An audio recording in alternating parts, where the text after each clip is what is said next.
चलिए, good morning सभी 71th BPSC examination जो प्रत्याशी हैं उनके लिए। तो आज हम आपको कुछ ऐसे प्रश्नों का जवाब देंगे जो आपके एग्जामिनेशन में इम्पोर्टेंट रहने वाला है। और आपने देखा होगा कि जो इसके पहले आपका बीपीएससी का एग्जामिनेशन हुआ आपका, उसमें आपको मेंटल एबिलिटी से बहुत सारा प्रश्न पूछा गया था। तो हमने उस आधार पर कुछ ऐसे प्रश्नों को सेलेक्ट किया है जो आपके एग्जामिनेशन के लिए सबसे इम्पोर्टेंट है। और इसकी जानकारी, मेंटल एबिलिटी की जानकारी होनी चाहिए, क्योंकि 8 से 10 क्वेश्चन आपका कभी मैथ्स, कभी रीजनिंग, कभी दोनों मिक्स करके आपको पूछा जाता है। और ये एक ऐसे सेक्शन है कि हर एक छात्र छात्रा क्या करते हैं कि 2-4 बना बाकी छोड़ देते हैं, क्योंकि रीजनिंग और मैथ्स पर उनका ध्यान नहीं होता है, वो केवल जीएस पर ध्यान देते हैं। तो आप अगर अपना स्कोर बढ़ाना चाहते हैं, उसमें बेहतर करना चाहते हैं, तो निश्चित तौर पर मेंटल एबिलिटी के प्रश्नों को जरूर बनाइए। अब बहुत बेसिक बातों को लेकर हम लोग चलेंगे। और जैन रोजगार क्लासेस का हमेशा ये मकसद रहा है कि आपका कोई भी प्रश्न जो है वो एग्जामिनेशन में नहीं छूटे। और अब तो एग्जामिनेशन आपका 13 सितंबर को है, तो आप सभी लोग तैयार हैं, सबों की तैयारी हो चुकी है। लेकिन लास्ट टाइम में हम आपको कुछ ऐसे टिप्स बताने जा रहे हैं जिससे हो सकता है कि कुछ प्रश्न आपके लिए बहुत ही आसान हो जाए। आज हम इसी पर चर्चा करेंगे। आपको पढ़ा हम नहीं रहे हैं, क्योंकि पढ़ने और पढ़ाने का समय 71th बीपीएससी के लिए समाप्त हो चुका है। अब हमको केवल यह देखना है कि मेरा अप्रोच एग्जामिनेशन हॉल में कैसा रहेगा, कौन से प्रश्नों को बनाना है और कौन से प्रश्नों को नहीं बनाना है। इसी पर हम लोग कंसंट्रेट करेंगे। और आप सबों को बहुत सारी शुभकामनाओं के साथ जो है आज हम मेंटल एबिलिटी के उन प्रश्नों का डिस्कशन करेंगे जो आपके लिए जरूरी है और आपके एग्जामिनेशन में निश्चित तौर पर इस सेक्शन से पूछा जाएगा। तो आइए हम क्वेश्चन से मुलाकात करते हैं। तो सबसे पहले आपका जो है कि क्वेश्चंस जो आपका आने वाला है वो क्वेश्चन आपका क्या रहेगा, कौन कौन सा सेक्शन है। तो आपने अगर देखा होगा बीपीएससी के प्रश्नों को, तो वहां पर आपको जो रीजनिंग का सेक्शन होता है उसमें एक चैप्टर है कोडिंग डिकोडिंग है आपका, एक चैप्टर आपका अल्फाबेट का आता है, एक आपका सिटिंग अरेंजमेंट है, रैंकिंग है, आपका ब्लड लेसन है, पजल्स भी कभी कभी पूछे जाते हैं, सीरीज के कुछ क्वेश्चन होते हैं, कैलेंडर के क्वेश्चन होते हैं, डाइस के क्वेश्चन होते हैं। ये सारे सेक्शन को मिलाकर आज हम आपको डिस्कस करेंगे। तो आइए पहले क्वेश्चन से मुलाकात हम लोग करते हैं।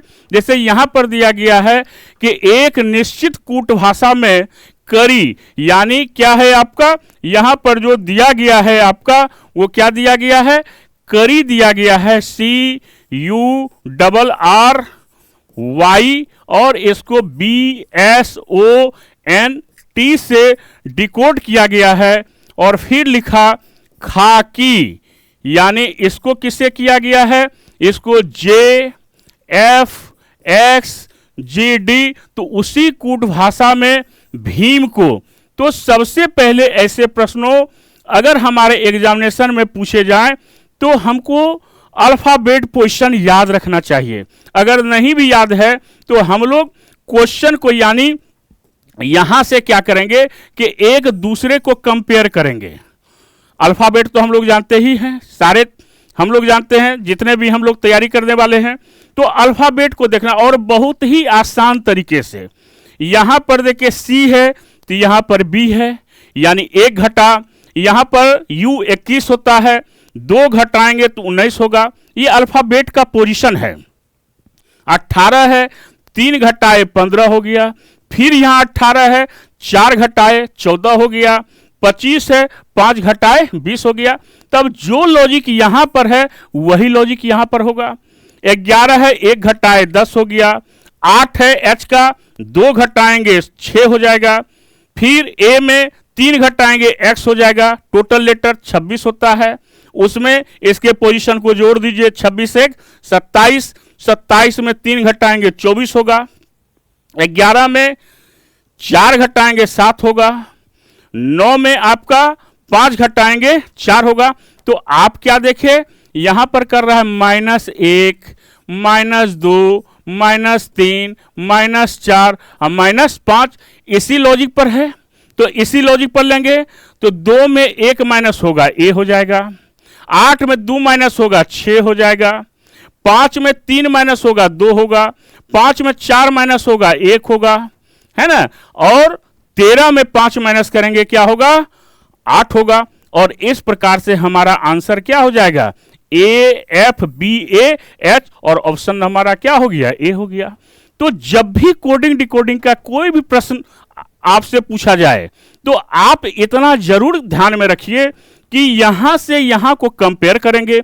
अगर आगे का लेटर होगा तो जोड़ देंगे और पीछे का लेटर होगा तो माइनस कर देंगे। अगर पोजीशन याद है तो अच्छी बात है, नहीं तो उसको लिखकर या फिर उसको हम ऐसे भी काउंट कर सकते हैं। तो इसको हम लोग जरूर बनाएंगे। और एक प्रश्न जो है देखिएगा कि बीपीएससी में हमेशा 1 से 2 प्रश्न जो है कोडिंग डिकोडिंग के पूछे जाते हैं, नंबर से भी पूछेंगे। तो लेटर से ही नंबर को लिया जाता है, उसको भी हम लोग ध्यान में रखेंगे। और इस प्रकार यहां आपने क्या देखा कि -1, -2, -3, -4, -5 से आपका लेटर जो है वह डिकोड किया। क्लियर है प्यारे बच्चों, बस हम लोगों को ध्यान में रखना है, अभी पढ़ना नहीं, बस केवल आपको देखना है, इंजॉय करना है।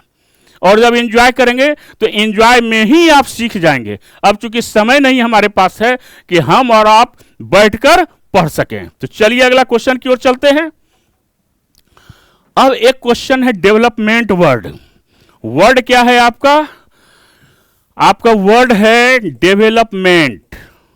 और यहां पर जो है आपका क्या दिया हुआ है, इसको हम लोग देखेंगे। तो डेवलपमेंट वर्ड में क्या कहा है यहां पर, कि यहां पर आपसे ये कहा है कि डेवलपमेंट के चौथे, तो चौथा आपका क्या है, ई है। लैंग्वेज को पढ़ते जाएंगे और क्वेश्चन को सॉल्व करते जाएंगे। चौथा है, छठा है, तो ये छठा हो गया।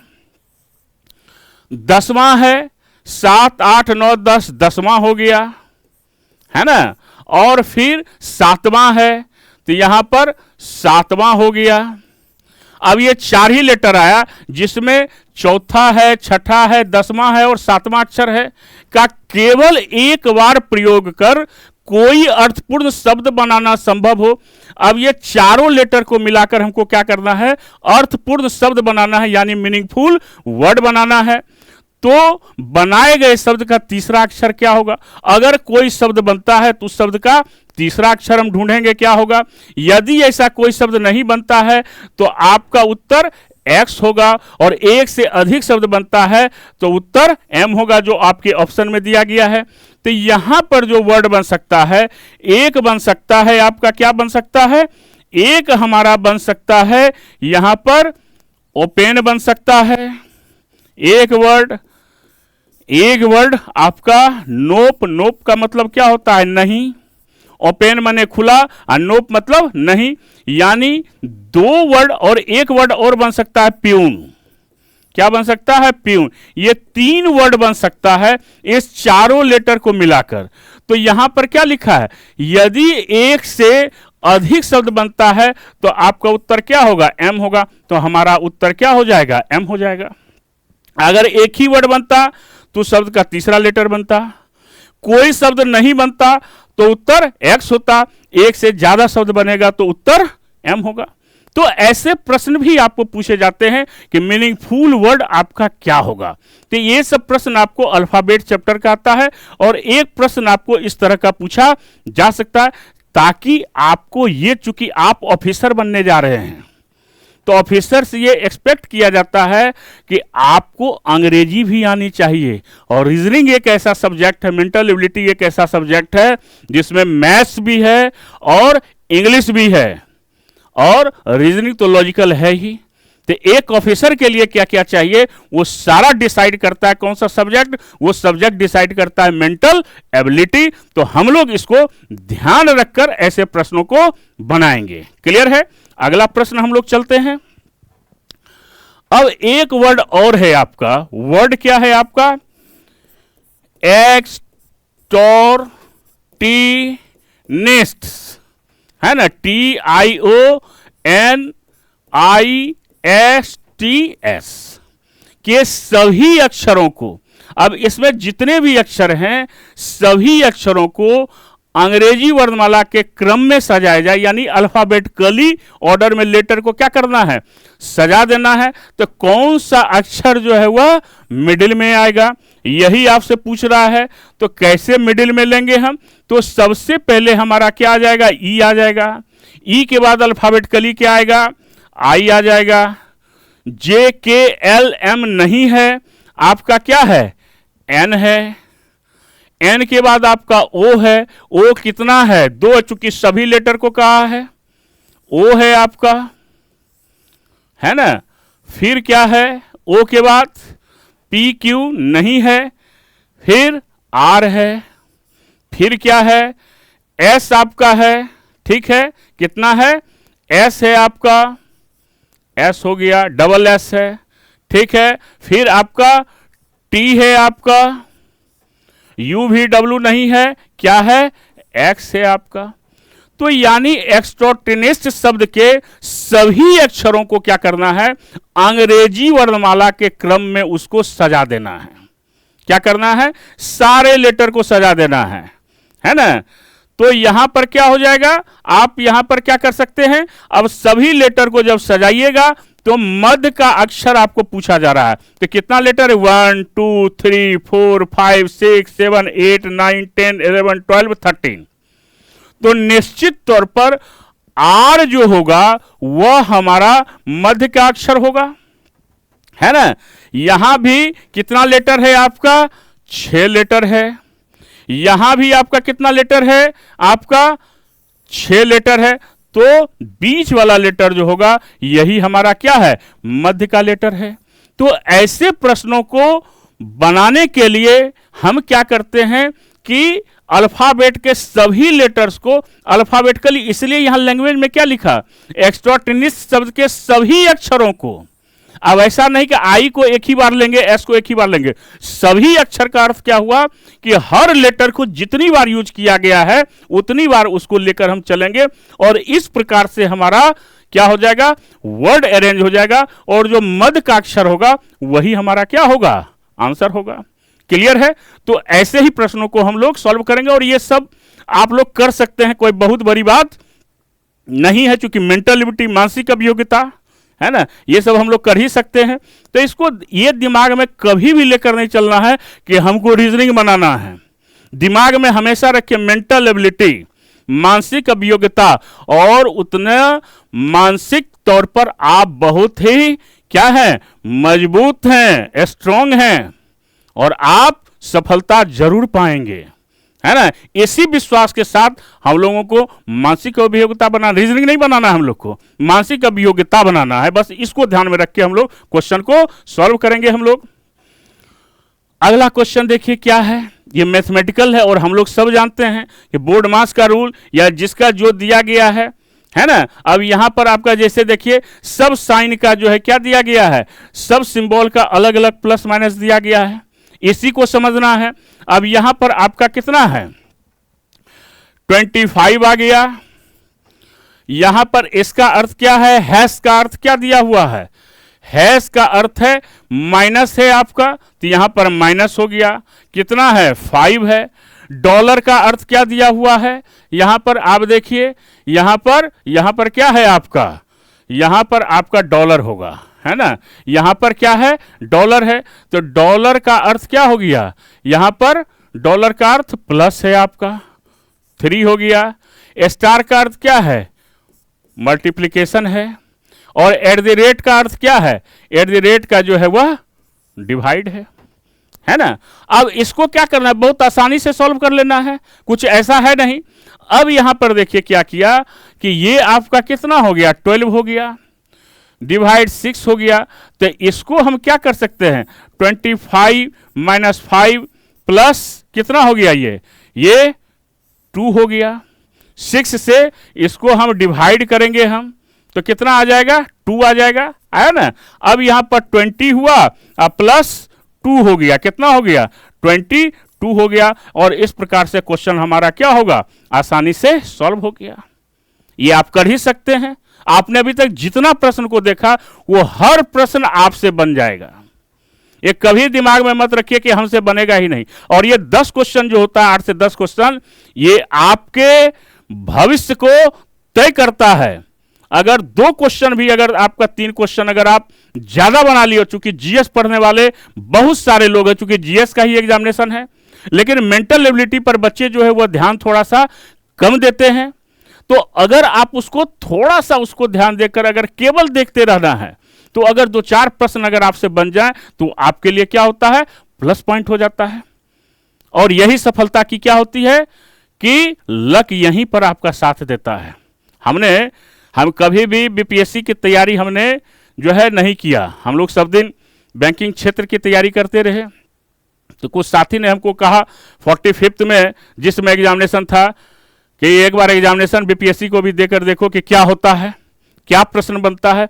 और आपको आश्चर्य लगेगा कि 45th का जो है आप क्वेश्चंस को देखेंगे आप कि किस लेवल का था। और उस समय दिग्गज विद्यार्थी जो लगातार पीटी मेंस इंटरव्यू सब निकालते हुए जो है कम से कम पीटी और मेंस निकालते हुए आ रहे थे, फाइनल नहीं हो पा रहा था, वो भी हमारे साथ में थे। अभी कई आपको जो है डीडीसी रैंक में अधिकारी हैं बिहार में, और उन लोगों ने जो है हमको सहायता भी थोड़ा सा बताया भी, गाइडलाइन भी दिया, और हमने 45th का एग्जामिनेशन दिया।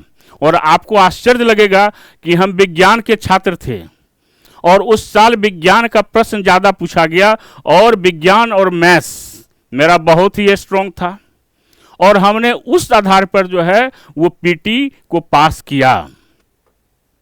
तो कहाँ, क्योंकि हमने कभी सपने में भी नहीं सोचा था कि हमारा कभी बीपीएससी पीटी में होगा, क्योंकि हमने तैयारी ही कभी नहीं की थी। तो अब मेंस आ गया तो थोड़ा सा लगा कि मेंस की तैयारी करनी चाहिए, लेकिन चूंकि आप 1-2 महीना में तो बहुत अच्छी तैयारी आप कर नहीं सकते हैं। फिर भी हमारे साथियों ने जो है बहुत सारा सपोर्ट किया, हमने दिया, हम सेटिस्फाइड रहे कि हम एग्जामिनेशन को हमने दिए अच्छे तरीके से। तो वही चीज़ हम आपको कह रहे हैं, कब किस्मत आपका पलट जाए, कौन क्वेश्चन आपका किस्मत पलटा दे, ये कोई नहीं जानता, ये केवल ऊपर वाला जानता है। तो हमेशा इन बातों को ध्यान में रखिए कि कभी भी अगर हौसले बुलंद होते हैं तो मंजिलें भी झुककर सलाम करती है। तो आपका हौसला जो है अभी एग्जामिनेशन के समय में मजबूत होना चाहिए, और यही आपको सफलता तक आपको पहुंचाएगा। तो चलिए, प्रश्न आपके लिए बहुत ही आसान था। सारे सिंबल को क्या करना है, हम लोगों को यहां पर ध्यान देके क्वेश्चन को सॉल्व कर लेना है। क्लियर है? तो चलिए अब आगे हम लोग देखते हैं अगले प्रश्न की ओर। अब ये देखिए, आपका जो प्रश्न है ये आपको बीपीएससी में पूछा गया है कई बार इस प्रकार के प्रश्न। तो यहां लेटर सीरीज है, तो ऐसे प्रश्नों को बनाने के लिए हम क्या करते हैं कि हम पहले काउंट कर लेते हैं। 1 2 3 4 5 6 7 8 9 10 11 12 13 14 15 16 17 18 19 20 21 22 23 24 25 26 27 28 29 30 31 32 33 34 35 36 37 38 39 40। अब यहां पर 5 गुना 8 का होगा या 8 गुना 5 का होगा सीरीज। अब इसी में से हम क्या करते हैं कि यहां पर अगर हम देखते हैं तो यहां 3 2 5 है, तो यही ग्रुप बनेगा। तो अब कैसे बनेगा, तो यहां देखिए आप कि 2 2 4 1 5 बीबी है ना, 4 है यहां पर, यहां भी 4 है, तो निश्चित तौर पर आपका क्या होगा, यहां पर ए होगा। तो हम 4 यहां 2 2 4 1 5 यानी एक ग्रुप बना, ये दूसरा ग्रुप बना, फिर ये आपका 4 है, ये तीसरा ग्रुप बना, फिर ये आपका चौथा ग्रुप बना, और इसी प्रकार से 1 2 3 4 5 फिर ये ग्रुप बना, फिर 1 2 3 4 5 फिर ये ग्रुप बना, फिर 1 2 3 4 5 फिर ये ग्रुप बना, और फिर ये ग्रुप आपका बना। अब देखिए कितना आसान आपके लिए हो गया। तो यहां पर 4 3 2 5 ए हो गया, 2 2 4 1 5 बी हो गया, तो यहां 4 ए है तो 5 ए हो गया। यहां कंप्लीट है आपका सीरीज, फिर यहां पर आपका ए ही होगा, फिर ए ही होगा, तो 3 2 5 ए हो गया। फिर यहां देखिए 5 बी है ही, 5 आपका क्या है, ए है ही, 5 बी है ही, तो कितना हुआ 1 2 3 4, यानी 4 ए का सीक्वेंस कौन सा है, सी है। कितना आसानी से सॉल्व हो गया। तो हम लोग क्या करेंगे, ऐसे प्रश्नों को उसको ग्रुप में डिवाइड कर देंगे, इक्वल ग्रुप में, और देखेंगे कौन लेटर जो है वह आपका पहले आता है और कौन लेटर आपका बाद में जाता है, और उसी प्रकार से सीक्वेंस को हम क्या करेंगे, अरेंज कर देंगे, और हमारा ऐसा क्वेश्चन जो है बहुत ही आसानी से सॉल्व हो जाएगा। तो हो सकता है एक आध प्रश्न आपको सीरीज से पूछा जाए, जिसको ध्यान में रखना है। चलिए 5-5 का ग्रुप था। अगला प्रश्न क्या है, अब देखिए ये अरेंजमेंट का, सिटिंग अरेंजमेंट का क्वेश्चन है। कभी कभी ऐसा प्रश्न पूछ देता है, और इसमें कह रहा है कि 6 मित्र जो है ए बी सी डी ई और एफ एक खेल खेलने के लिए षटकोणाकार टेबल पर बैठे हुए हैं। षटकोणाकार टेबल का मतलब हुआ कि इस प्रकार का टेबल जो है वह आपका बना हुआ है ना। अब यहीं पर आपका क्या है कि कह रहा है, यद्यपि आवश्यक नहीं है कि वो इसी क्रम में, यानी ये जो A B C D F लिखा है इस क्रम में कोई जरूरी नहीं है कि इसी क्रम में हो। फिर कह रहा है एफ ठीक ए के सामने बैठा है, एफ बी के ठीक दाएं है, फिर डी बीच में है ए और बी के तथा ठीक सामने है सी के। अब इसी 2 स्टेटमेंट को हम लेकर चलते हैं कि एफ जो है सबसे पहले जहां पर दायां या बायां कन्फर्म हो वहीं से उसकी शुरुआत करेंगे अरेंजमेंट की। तो यहां पर एफ ठीक के सामने बैठा है, एफ बी के ठीक दाएं है, तो यहां पर अगर एफ को बैठा लेंगे तो यहां पर कौन बैठ जाएगा, बी बैठ जाएगा। और हमेशा याद रखिए कि इधर से जो होता है यह होता है दाएं, ये याद रखेंगे हम लोग, और इधर से जो होगा वह हो जाएगा बाएं। ये कब, जब सेंटर की ओर या एक दूसरे की ओर फेस करे। ये कंसेप्ट याद रखना है हम लोग कि क्लॉकवाइज बाएं और एंटी क्लॉकवाइज दाएं। तो यहां कहा कि एफ ए के ठीक सामने बैठा है, एफ बी के ठीक दाएं है, एफ बी के किधर हो गया, ठीक दाएं, इसके सामने ए बैठा हुआ है। अब कह रहा है डी बीच में है ए और बी के, तो ए और बी बैठ चुका, तो यहां पर डी हो गया। और क्या कह रहा है कि डी बीच में और बी के तथा ठीक सामने है सी के, यहां पर कौन हो गया, सी हो गया। तो कौन बच गया आपका, ई बच गया, तो यहां पर कौन हो गया, ई हो गया, और क्वेश्चन हमारा क्या हो गया, सॉल्व हो गया। तो अगर दाएं और बाएं को ठीक से अगर हम लोग समझ लें तो क्वेश्चन बिल्कुल ही हमारे लिए क्या होता है, आसान हो जाता है। षटकोना का टेबल था, 6 लोग थे आपको, है ना। सबसे पहले कहा कि एफ जो है वह बी के ठीक दाएं है और एफ जो है वह ए के सामने है।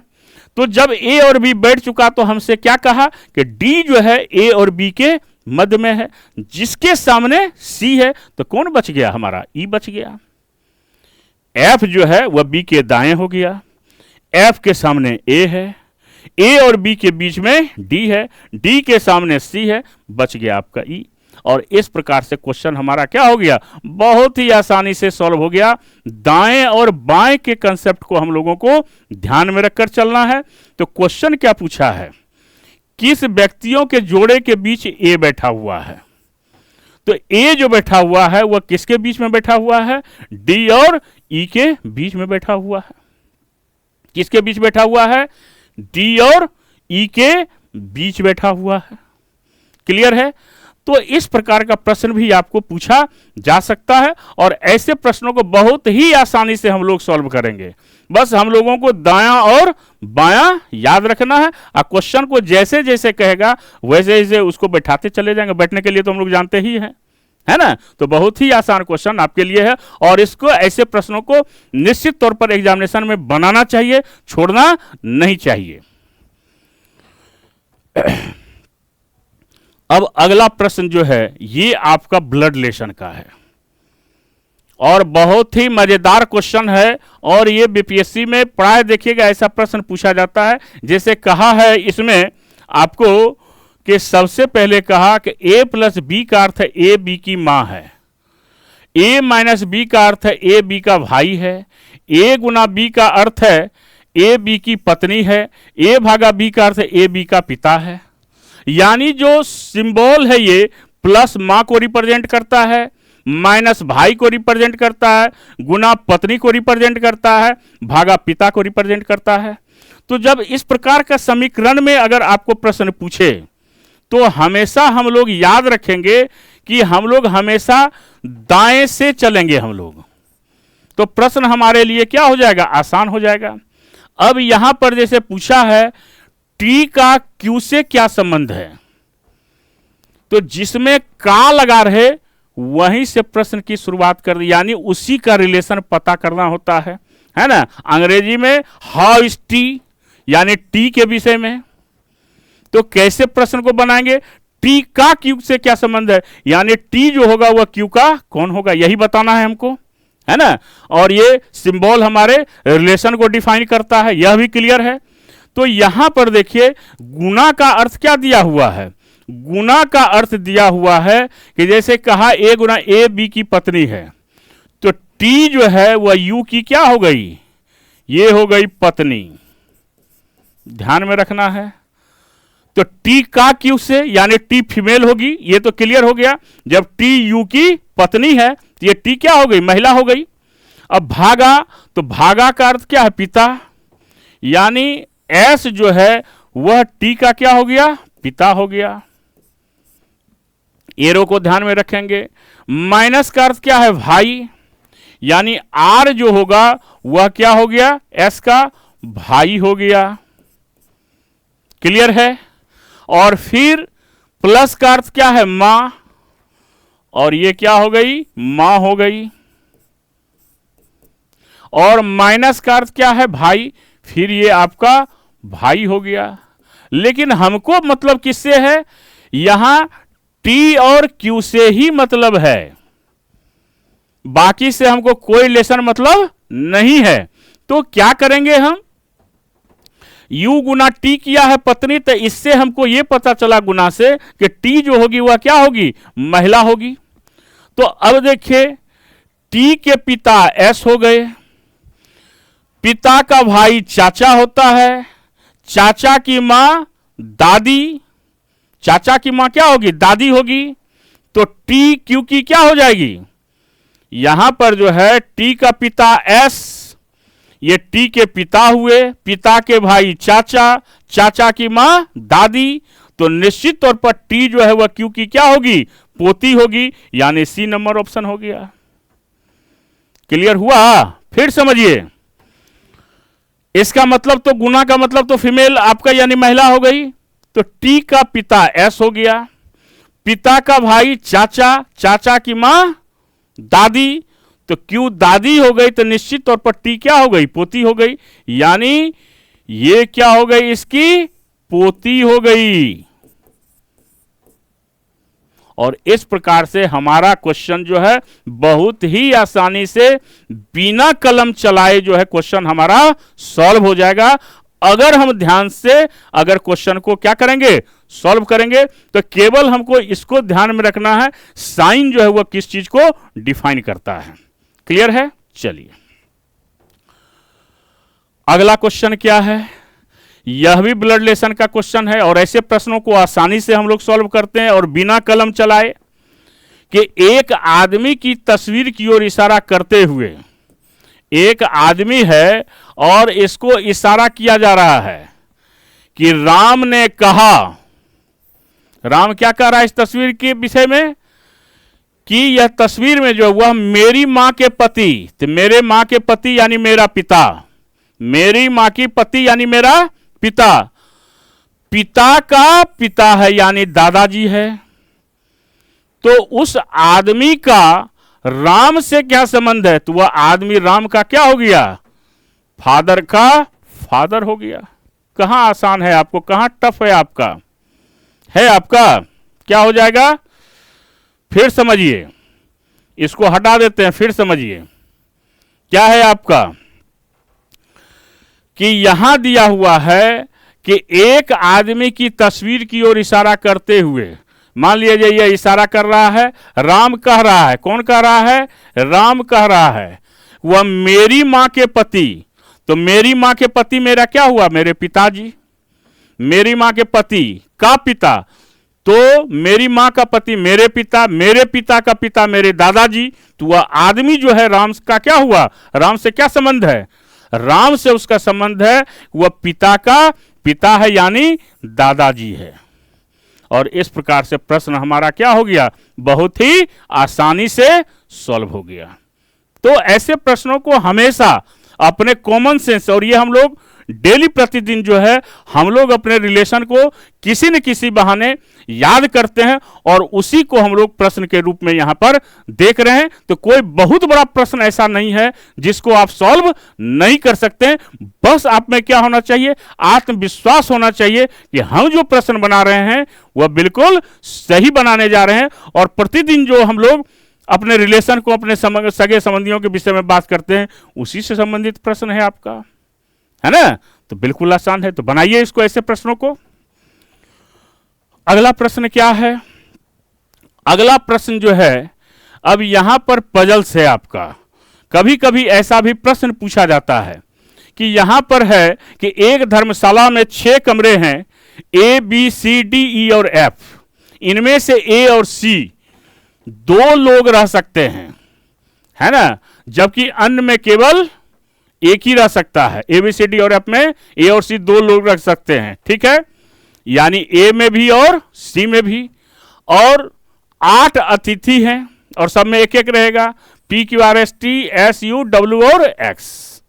इनमें से आपका क्यू टी और एक्स जो है यही केवल महिला है, बाकी सब क्या है, पुरुष है।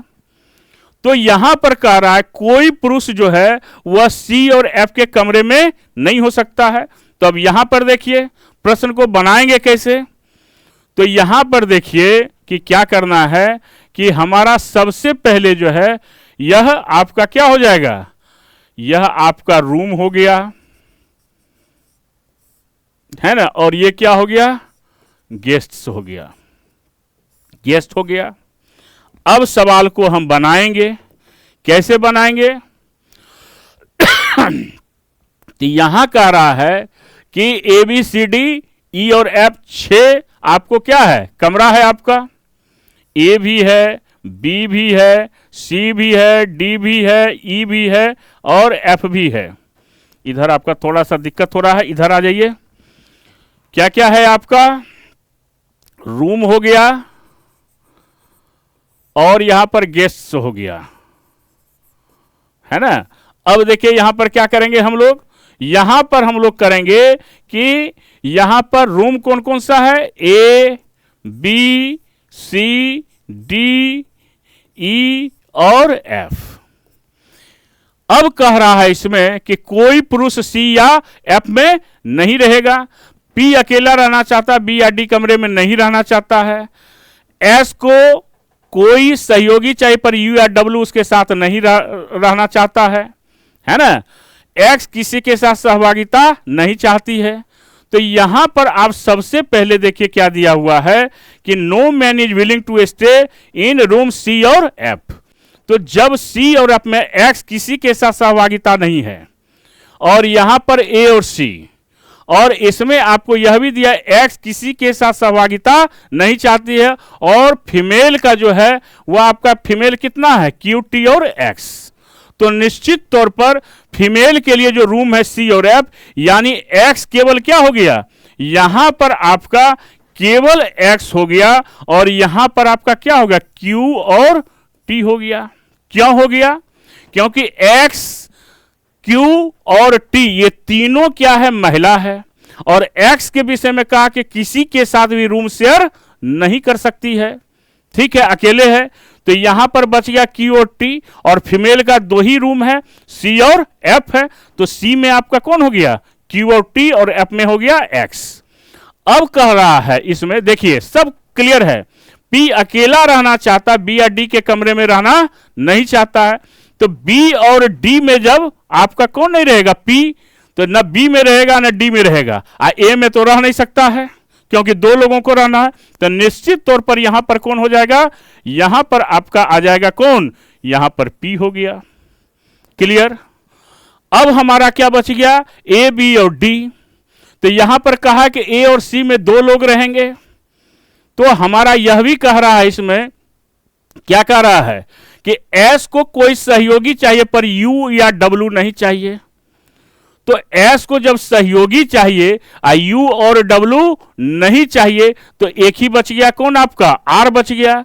तो यहां पर आर और एस हो गया, और बी और डी में हमारा जो है व्यक्ति कौन है कि बी या डी में हमारा कौन रह गया। अब यहां बच गया कौन, यू और डब्लू। तो यहां पर यू भी हो सकता है, डब्लू भी हो सकता है, यहां पर डब्लू भी हो सकता है और यू भी हो सकता है। और इस प्रकार से हमारा क्वेश्चन जो है वह क्या हो जाएगा, आसानी से सॉल्व हो जाएगा। तो जब भी पजल्स के क्वेश्चन को हम लोग बनाएं तो सबसे पहले कैटेगराइज हम लोग कर लें कि क्या उसमें कहा गया है। तो 6 रूम है, ए बी सी डी ई और एफ रूम है, और इसमें 6 आपका क्या है, गेस्ट है। सी और एफ एक ऐसा रूम है जिसमें केवल महिलाएं ही रह सकती है, पुरुष नहीं रह सकता है। और एक्स एक ऐसी महिला है कि वह आपका किसी के साथ रूम शेयर कर नहीं सकती है। तो यहां पर केवल क्या हो गया, एफ हो गया। और ए और सी में चूंकि दो व्यक्ति रहेगा, इसलिए क्यू के साथ हमने किसको रखा, टी को रखा। तो एक्स का भी हो गया, क्यू और टी का भी हो गया। पी के विषय में कहा कि वह अकेला रहेगा, लेकिन ना बी में रहेगा ना डी में रहेगा। तो ए और सी में तो हो नहीं सकता है, एफ में हो नहीं सकता है, तो पी कहां रहेगा, ई में रहेगा। जब पी आपका हो गया तो फिर आपको क्या कहा कि एस को एक पार्टनर चाहिए, लेकिन वो पार्टनर कौन नहीं होना चाहिए, यू और डब्लू नहीं होना चाहिए। तो जब यू और डब्लू नहीं होगा तो एस का पार्टनर कौन बच गया, आर बच गया, आर और एस। तो यू डब्लू के विषय में कोई कंफर्मेशन है नहीं, तो वह बी में भी हो सकता है और डी में भी हो सकता है। तो क्वेश्चन हमसे क्या पूछा है कि यू निम्नलिखित में से किस कमरे में रह सकता है। तो यू का बी या डी का कमरा होगा, यानी ऑप्शन नंबर 4 होगा। बात आई समझ में। तो क्वेश्चन को हमेशा लैंग्वेज को ध्यान में रखकर अगर क्वेश्चन को सॉल्व करेंगे तो हमारा प्रश्न बहुत ही आसानी से बन जाएगा। 6 रूम है, ए सी में महिला रहती है, 3 गो ही महिला है, क्यू टी और एक्स रूम शेयर करती नहीं है किसी के साथ, तो वह चली गई एफ रूम में। सी में भी 2 लोग चाहिए, तो क्यू टी चली गई उसमें, अब मेल फीमेल दोनों साथ रह नहीं सकता है, इसलिए क्यू और टी को सी में बिठा दिए, है ना। अब बच गया आपका रूम नंबर, ए बच गया, डी बच गया, ई बच गया। पी कह रहा है कि बी और डी में रहेगा नहीं वो, तो कौन रूम बच गया, ई बच गया। तो पी चला गया ई में, क्योंकि ए में तो 2 लोग रहना है। तो कहा उसमें कि एस को एक पार्टनर चाहिए, लेकिन यू डब्ल्यू नहीं चाहिए, तो एस आर के साथ ए में चला गया, तो बच गया यू डब्ल्यू। तो या तो बी में रहेगा या डी में रहेगा। तो यू किस में रहा, तो यू रहा बी या डी में रहा। और इस प्रकार से हमारा क्वेश्चन बहुत ही आसानी से सॉल्व हो गया। अब आपका कैलेंडर का क्वेश्चन है, और ये क्या कह रहा है, यहां कहा कि 1 नवंबर 2020 को कौन सा आपका क्या है दिन है होगा। What day will be on November 1 आपका 2020। तो बहुत ही आसान है। सबसे पहले क्या करेंगे, यहां जो आपका 2020 है, इसको हम लास्ट से जो है 3 अंक को लेंगे। अगर लास्ट 3 डिजिट में यह 0 अगर है तो उसको हम 1 मानेंगे। तो इसको हमने ले लिया 120। ध्यान से देखेंगे, ले लिया। अब 120 को हम 4 से डिवाइड करेंगे और भागफल लेंगे हम, है ना। तो 4 से भाग करेंगे तो हमारा 30 आ जाएगा, कंप्लीट है आपका, समझ गए। और नवंबर माह है आपका, तो नवंबर का कोड होता है 3, लीप ईयर में भी और ऑर्डिनरी ईयर में भी। यहां 3 जोड़ दीजिए, तारीख कितना है 1 जोड़ दीजिए, तो कितना हो गया 30 20 50 3 53 1 54 154 हो गया। सप्ताह में 7 दिन होता है, 7 से इसको भागा दे दीजिए, आपका 0 आपका शेष बचेगा। तो जब 0 शेष बचे आपको, तो समझ जाइए कि आपका उत्तर जो होगा वह क्या हो जाएगा, रविवार होगा। क्या हो जाएगा, रविवार, यानी आपका संडे। कितना आसान है। तो क्या किया गया कि 2020 है तो लास्ट 3 डिजिट को लेंगे हम, 120 आपका उसको 4 से डिवाइड कर देंगे 30, अप्रोक्स लेना नहीं है। नवंबर का कोड 3 है और नवंबर तारीख 1 है, सबको जोड़ दिए 154 हो गया। सप्ताह में 7 दिन होता है, 7 से डिवाइड कर दिए, 0 से हुआ 7 दूनी 14, 1 15, 1 और 7 दूनी 14। 1 रहता तो सोमवार, 2 रहता तो मंगल, 3 है तो बुध, 4 है तो बृहस्पति, 5 है तो शुक्र, 6 है तो शनिचर और 7वां दिन जो होगा वह आपका यानी 7 का 7 कट जाएगा तो 0 बचा, तो 0 हमारा क्या हो जाएगा? संडे। तो हमारा आंसर क्या हो गया? रविवार हो गया। क्लियर है? तो बहुत ही आसानी से क्वेश्चन को हम लोग सॉल्व कर सकते हैं। तो कैलेंडर का एक प्रश्न जो है हम लोग इसी प्रकार देखेंगे और जब भी प्रश्न पूछा जाता है तो इसी प्रकार का प्रश्न होगा, या आपको दिन जोड़ने के लिए देगा, तो जिस मंथ में जिस सप्ताह में जितना दिन होता है उसको जोड़ दीजिए आप, और जिस प्रकार का प्रश्न का लैंग्वेज रहेगा उस प्रकार से उसका हम रिप्लाई कर देंगे। क्लियर है? चलिए अगला क्वेश्चन। अब देखिए ये डाइस का क्वेश्चन है और बड़ा मजेदार क्वेश्चन है। अब यहां पर कोई भी डाइस में जो है वह 6 फेस होता है, जिसमें 3 फेस आपको दिखाई देता है और 3 फेस जो होता है अनसीन होता है, जो दिखाई नहीं देता है। तो यहां पर 2 डाइस दिया गया है और यहां पर उसको खोल के रखा गया है और कह रहा है कि कौन सा बॉक्स जो है इस दोनों को मिलाकर देखा जाएगा। तो बहुत ही आसान है। अब यहां पर देखिए, जब आप इस डिब्बे को खोलेंगे तो आपको इस प्रकार का क्या होगा? 6 फेस आ जाएगा। तो जब 6 फेस आएगा तो हम लोग हमेशा ध्यान में रखेंगे कि हमारा क्या होगा। तो यहां 7 6 4 है, यहां 5 3 8 है।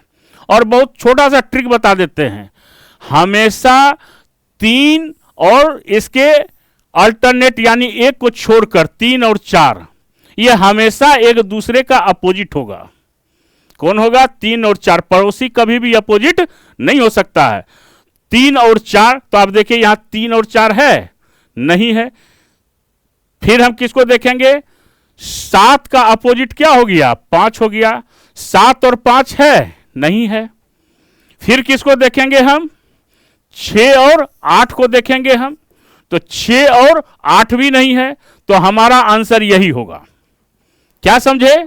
अल्टरनेट देखना है। 3 और 4 दोनों डाइस में नहीं है, 7 और 5 नहीं है, 6 और 8 नहीं है। तो निश्चित तौर पर दोनों डाइस को मिलाकर हमारा क्या होगा? यही एक हमारा ओपन डाइस होगा। बाकी को भी देख लीजिए। यहां पर देखिए 5 और 8, यहां पर किसको देखिएगा? 5 और 8। तो यहां देखिए 5 और 8 है। 6 4 भी है, तो ये कभी हो नहीं सकता है। 5 और 8 देखिए नहीं आना चाहिए, कभी भी अपोजिट जो है वो साथ में नहीं हो सकता। ये कंसेप्ट याद रखेंगे। तो 5 और 8 होगा नहीं। 3 और 7, 6 और 4, 6 और 4 भी इसलिए नहीं हुआ। फिर आ जाइए, यहां पर 3 7 हो गया, 6 4 हो गया। फिर यहां देखिए 6 8, 6 8 तो नहीं है, लेकिन 3 और 5 है, 3 और 5 है, तो ये भी आपका नहीं होगा। 7 4, 7 और 4 भी है, तो सी भी नहीं होगा। डी को देखिए, 5 और 8, 5 और 8 आपका यहां पर दिया हुआ है। 5 और 8 हो गया, 3 और 4 हो गया, 3 और 4 और 6 और 7, 6 और 7 भी है, तो डी भी नहीं होगा। तो हमने जो बताया आपको कि 3 4 एक साथ नहीं है, 6 8 एक साथ नहीं है, 7 5 एक साथ नहीं है, तो इसलिए ऑप्शन नंबर क्या हो गया? ये हो गया। तो बहुत ही आसानी से हम डाइस के ऐसे प्रश्नों को क्या कर सकते हैं? सॉल्व कर सकते हैं, बशर्ते कि थोड़ा सा हमारा बेसिक कंसेप्ट जो है वो क्लियर होना चाहिए। और अभी समय नहीं है कि आप कंसेप्ट क्लियर कीजिए, अभी समय आपका क्या है? बस प्रश्नों को देखिए, और ऐसे प्रश्न अगर आपके एग्जामिनेशन में पूछे जाए तो बिना कलम चलाए आप उसको क्या करेंगे? क्वेश्चन को टिक लगा देंगे, सॉल्व कर देंगे। तो अगला क्वेश्चन है। अब अगला क्वेश्चन आइए हम लोग देखते हैं। अब एक पारस अपनी कक्षा में शीर्ष से यानी ऊपर से 5वें स्थान पर है और नीचे से 24वें स्थान पर है, तो उसकी कक्षा में कितने विद्यार्थी हैं? तो हमेशा ध्यान में रखेंगे कि जब एक ही व्यक्ति का ऊपर से भी रैंक दिया हुआ हो और नीचे से भी दिया हुआ हो, तो दोनों को जोड़ देंगे। 5 जोड़ 24 माइनस 1 कितना हो गया 28, और यही 28 हमारा क्या हो गया, आंसर हो गया। क्योंकि पारस का ही क्रम जो है आपका क्या है, ऊपर से 5वां है और नीचे से 24वां है। जब एक ही व्यक्ति का ऊपर से भी रैंक दिया हुआ हो, नीचे से भी दिया हुआ हो, तो एक व्यक्ति को 2 बार हम काउंट नहीं कर सकते हैं, इसलिए दोनों को जोड़कर हमने -1 किया और इस प्रकार से हमारा आंसर क्या आ गया, 28 आ गया। तो बहुत आसान है और ऐसे प्रश्न बीपीएससी के एग्जामिनेशन में आपको देखने के लिए जरूर मिलेगा, तो देखना है, इसको ध्यान में रखना है। अगला क्वेश्चन क्या है, ये सीरीज का क्वेश्चन है। देखिए सीरीज कितना है, 98 है, 50 है, 26 है, 14 है, क्वेश्चन मार्क और 5 है। तो ऐसे प्रश्नों को हम क्या करते हैं, कैसे सॉल्व करते हैं, तो यहां देखिए डिफरेंस हमको देखना है। सबसे पहले तो देखिए कि नंबर जो दिया गया, जो संख्या दिया हुआ घटते क्रम में है, लेकिन आपको यह पता नहीं कि जो ये घटता हुआ क्रम है वह किस सीक्वेंस में है, इसी को पता करना है।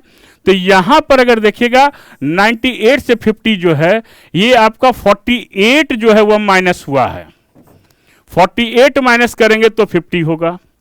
अब 50 से 26 जो है आप अगर करेंगे -24 तो 26 होगा। फिर अगर आप जो है माइनस करेंगे 12, तो आप एक ट्रेंड देखिए क्या हो रहा है, 48 है, फिर इसका हाफ 24 हो गया, फिर इसका हाफ 12 हो गया। तो 14 में अगर हम 6 माइनस कर दें तो कितना बचता है, 8, यानी यहां पर जो आंसर होगा वह क्या हो जाएगा, 8 होगा। और 8 में अगर हम 3 माइनस कर दिए तो हमारा 5 होगा। तो इस प्रकार से हमारा आंसर जो होगा वह कितना होगा, वह हमारा 8 होगा और यही 8 हमारा सही है। तो क्या किया हमने, यहां पर 98 से 50 में 48 माइनस हुआ, 50 से 24 माइनस किए 26, 26 में 12 माइनस किए 14, 14 में 6 माइनस किए 8, और इस प्रकार से हमारा आंसर क्या आ गया, 8 आ गया। तो क्लियर है। तो सीरीज में हमेशा ध्यान में रखेंगे कि नंबर का अगर सीक्वेंस बढ़ते हुए क्रम में है तो जोड़ देंगे, बहुत ज्यादा है तो स्क्वायर करेंगे, है ना, क्यूब करेंगे हम, अगर घटता हुआ है तो माइनस होगा या आपका डिवीजन होगा। इसको भी ध्यान में रखकर हम लोग चलेंगे। तो इस प्रकार से आपका क्वेश्चन बहुत ही आसानी से सॉल्व हो गया। अब है कि जब एक घड़ी में, यह क्लॉक का क्वेश्चन है, 4:15 होते हैं तो घड़ी की दोनों सुइयां क्या कोण बनाएगी, कितना आसान है।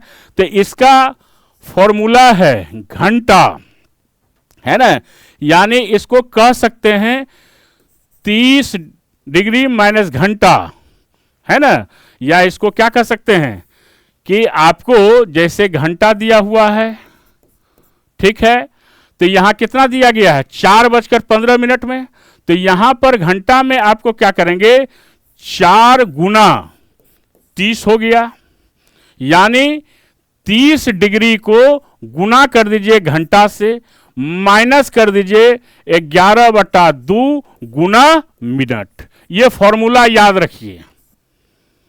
तो यहां पर आप देखिए क्या करते हैं हम, कि यहां पर क्या करेंगे कि 30 डिग्री हो गया, गुना घंटा कितना 4 है, माइनस 11/2 गुना मिनट कितना है 15, बस फॉर्मूला पर सेट कर देना है।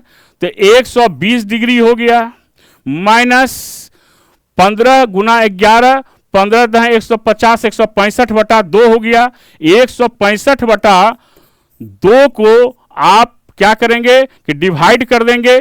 तो 165 को 2 से डिवाइड कीजिएगा तो 2 8 16, 5, है ना, तो कितना हो गया कि यहां पर 0, तो 2 दूना 4, 1, तो यहां पर 82.5 आ जाएगा।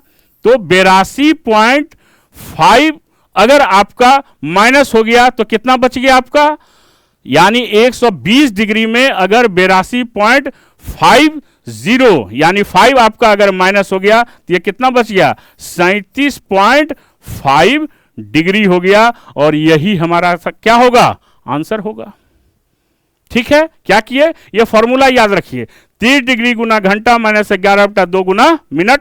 तो 30 डिग्री है गुना 4 यानी 4 बजकर 30 के 120 डिग्री हुआ, माइनस 11/2 गुना 15 करेंगे 82.5 आएगा। ठीक है, और फिर इसको क्या करेंगे हम 120 डिग्री में घटा देंगे 37 डिग्री, जो है आपका 37.5 डिग्री आपका आंसर आएगा। यानी आप क्या करेंगे कि इसको गुना करके 120 डिग्री में इसको माइनस करेंगे तो यही हमारा आंसर आएगा। और इस प्रकार से क्वेश्चन आपका क्या होगा, बिल्कुल आसान हो जाएगा। चलिए अगला क्वेश्चन देखें, लास्ट क्वेश्चन है। और देखिए ये क्या है, इस आकृति में वर्गों की संख्या, कभी कभी काउंटिंग फिगर से भी प्रश्न पूछे जाते हैं। तो काउंटिंग फिगर से जो प्रश्न पूछे जाते हैं तो वो कैसे बनाते हैं, तो हम रो में भी लेंगे और कॉलम में भी। तो 1 2 3 4 5 हो गया, यहां पर 1 है तो 2 3 4 5। अब क्या करेंगे, 5 गुना 5 कीजिए या 5 स्क्वायर, 4 गुना 4 हो गया, 3 गुना 3 हो गया, 2 गुना 2 डबल कर देंगे, है ना, जोड़ 1 इंटू 1। अब सबको जोड़ दीजिए, कितना हो गया, 25 16 9 4 और 1। अब सबको जोड़ दीजिए, कितना हो गया, 25 15 40 1 41 9 50 4 54 1 55। और यही 55 हमारा क्या हो गया, आंसर हो गया।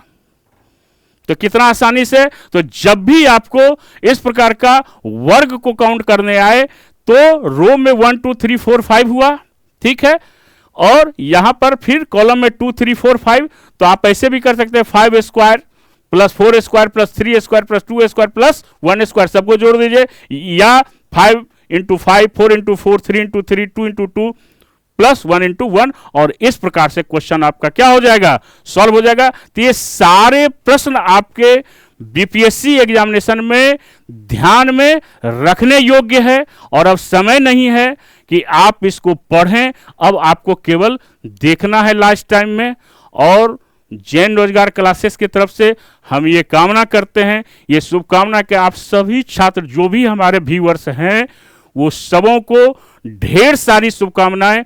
और 13 सितंबर को आपका जो एग्जामिनेशन होगा तो हम लोगों का प्रयास है कि हम लोग उस प्रश्न को भी हम लोग आगे डिस्कस करेंगे कि हम लोगों ने जो अभी तक पढ़ाया है, कितने प्रश्न एग्जामिनेशन में पूछे गए हैं, हम लोगों के पढ़ाने के बाद किस प्रकार का प्रारूप रहा है, क्या है। तो इसका एनालिसिस जो जैन रोजगार क्लासेस के जो एक्सपर्ट टीम है वो इसको निश्चित तौर पर करेंगे। और आप सबों को ढेर सारी शुभकामनाएं कि आप आने वाले एग्जामिनेशन में आप सफल हो। थैंक यू, धन्यवाद।